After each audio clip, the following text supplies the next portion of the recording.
Magandang hapon mga kabay. So meron pa akong estimate dito mga kabay. Hindi ko na pinakita kung paano binuksan.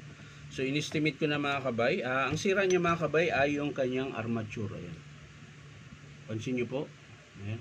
Malalim na po yung commutator niya. Ayan. So sa field coil mga kabay, chinik ko na rin. Okay naman. So walang problema. Carbon brush na mga kabay, kalahati. Pwede pa yan. Sa bearing naman mga kabay, okay pa din. Ayan, so wala tayong papalitan, kundi armature lang po.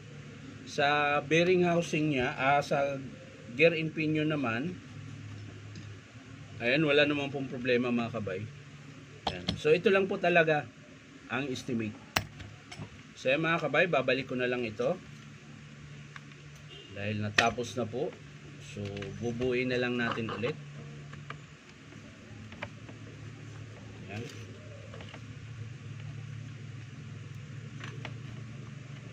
Salpak.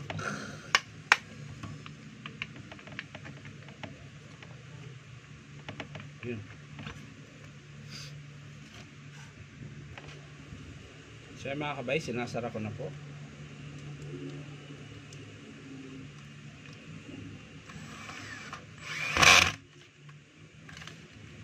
Kulang ng isang screw. Saan napunta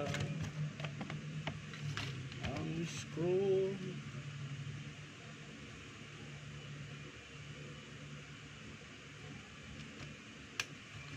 So mga kabay, sa mga gusto magpa-repair, punta lang po kayo dito sa Powerman Hardware, 530 T. Alonso, Santa Cruz, Manila.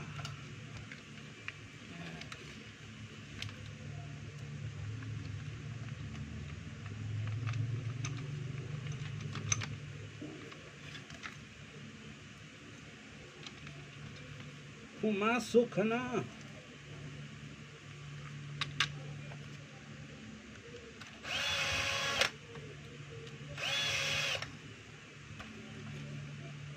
Yan na po mga kabay, sasara po na po natin. Sasara na natin ang kanyang takip.